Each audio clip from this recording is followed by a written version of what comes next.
Welcome to Change the Conversation. I'm Natalia Lobach, founder and principal of Chart House Advisory Services, and I'm here today with Nadine Araksi, who is a writer, a story coach, and a marketing savant. Welcome, Nadine. Thanks for having me, Natalia. It's so nice to be here. So one of the things I know that our viewers are so interested in, and one of the things I know we have in common, is the power of story. I mean, stories are so incredibly powerful, and it's one of the things that I lean on and talk a lot about and work a lot with when I'm working through change. Can you tell me a little bit about how you work with story and how you approach story? 100%. Story has been the unifying theme of my life, from my early journals in first grade to my entire career. I had a 20+ year media career, mostly working in journalism.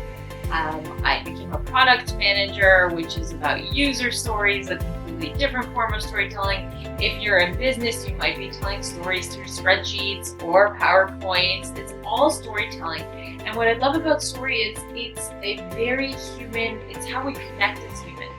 And story is the thing that we do that separates us from every other thing on the planet, living and non-living, is that we have this innate ability to reflect on our lived experience and to express it.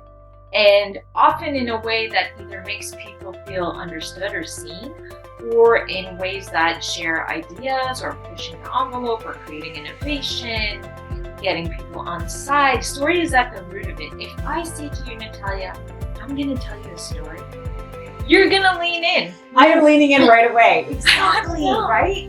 And it's so interesting because a lot of the time I'm working with change implementation. So in companies and businesses, saying, okay, we need to make this change and this is how it's going to be. And a lot of times people try to approach it with logic, like this is what we must do because this is the best thing to do and everyone will understand.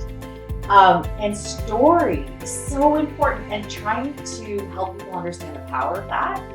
I mean, who doesn't want to change when you hear an extremely compelling and exciting story about what the future holds? Absolutely. Good or bad as a leader, when you think of Apple under Steve Jobs, for example, how much of that was telling the story of the future of technology and the possibility of connection through technology, and how has that changed our lives? We all bought in. So it really comes down to what we believe, and in change management, it's how do you change a set of beliefs of an organization or a group of people to come along for a ride, right? Because it's that whole, I remember an acronym I learned in management early on, which was KUBA, and it stood for know, understand, believe, act, right? You want your people to do something. We often go to, okay, here's the thing, now go do it. But there's steps in between, right? Do they understand? What is the context? Do they believe that this is going to make the change that you're trying to get them to do? And then how they show up, it comes from that place. It's the same thing in coaching, which I know you and I have spent time together in that space, right? It's what do we believe? What are the thoughts and the stories we have that create feelings, that create the actions, that create our results? And I love that because, one of the things that is so central to the way that I approach change and is different from a lot of others is the feelings piece. And, so many people just gloss over that. They're like, well, logic, it's in your head. It should be like this, therefore it is. And we're humans and we have emotions. And so much of change is really managing those complex emotions that come along with things changing. Whether you're driving it yourself, and a lot of time in organizations, when change is happening to you, because other people are making the decisions about what is happening, that creates a whole host of emotional responses.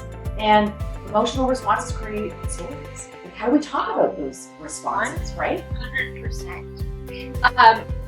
Dr. Laurie Santos, who teaches a course at Yale, I believe, and has a great podcast called the Happiness Podcast.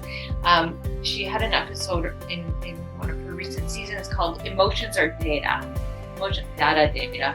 Yes. But emotions are data. We judge them. Good emotions, bad emotions, emotions, but really they're just trying to tell us something, right? We have a feeling in the body, often comes from a past experience. We're anticipating what something is going to be like because of a past experience. So bringing it back to change management. If you have lived through a layoff before, if you have lived through a regime change, you have experience and data that's making you anticipate or try to predict what this next change is going to be like. And when you have a big organization, you have buckets of those stories based on past experiences that are converging. And so as leaders, it's so important to really craft that story. Make sure your leadership team is 100% aligned, that they believe, and that's being reinforced in a way that acknowledges your employees' feelings, acknowledges your workforce is having feelings. Don't just go to the logic call, to your point, but craft a story that people can understand. And so I'll talk about when I was in media, I went through in 2018 a very impactful change where our division of the media company I was working at was being positioned for sale. And while that wasn't announced yet, it was very obvious because we had a layoff of 42% of the staff, like massive layoff, very painful.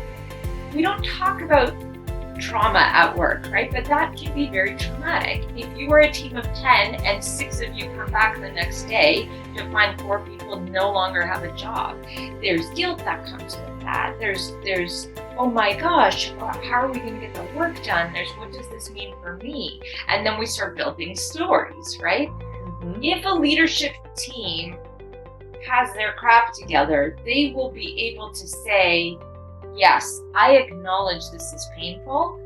I know we're all wondering how we're going to get it done and how we move forward.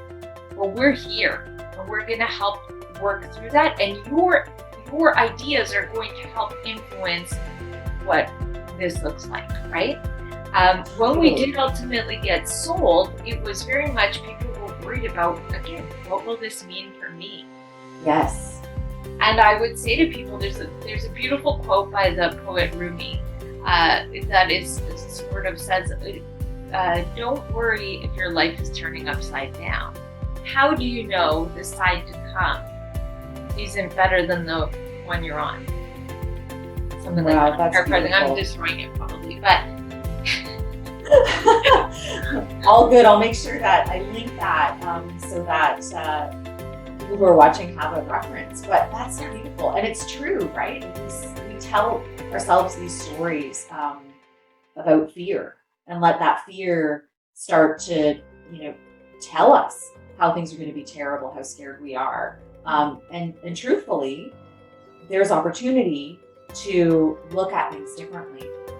So I am actually going to, we're going to stop here today because I know we have another conversation coming where we're going to dig deeper into how we change our stories and how that can change our results. So thank you so much for being here today. You're welcome. Thank you so much. I can't wait for our next conversation.